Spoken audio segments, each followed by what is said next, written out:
சங்கீதம் 6.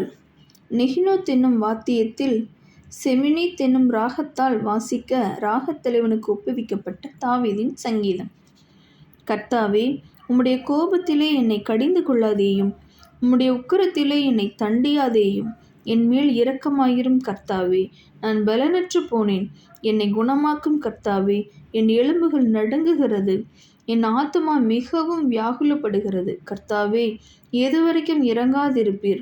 திரும்பும் கர்த்தாவே, என் ஆத்துமாவை விடுவியும். உம்முடைய கிருபையின் நிமித்தம் என்னை இரட்சியும். மரணத்தில் உம்மை நினைவு கூறுவதில்லை, பாதாளத்தில் உம்மை துதிப்பவன் யார்? என் பெருமூச்சினால் இளைத்து போனேன். முழுவதும் என் கண்ணீரால் என் படுக்கையை மிகவும் ஈரமாக்கி என் கட்டிலை நனைக்கிறேன். துயரத்தினால் என் கண்கள் குழிவிழிந்து போயிற்று. என் சத்துருக்கள் அனைவர் நிமித்தமும் மங்கி போயிற்று. அக்கிரமக்காரரே, நீங்கள் எல்லாரும் என்னை விட்டு அகன்று போங்கள். கர்த்தர் என் அழுகையின் சத்தத்தை கேட்டார்.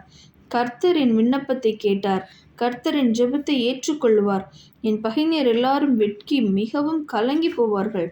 அவர்கள் பின்னாக திரும்பி சடுதியில் வெட்கப்படுவார்கள்.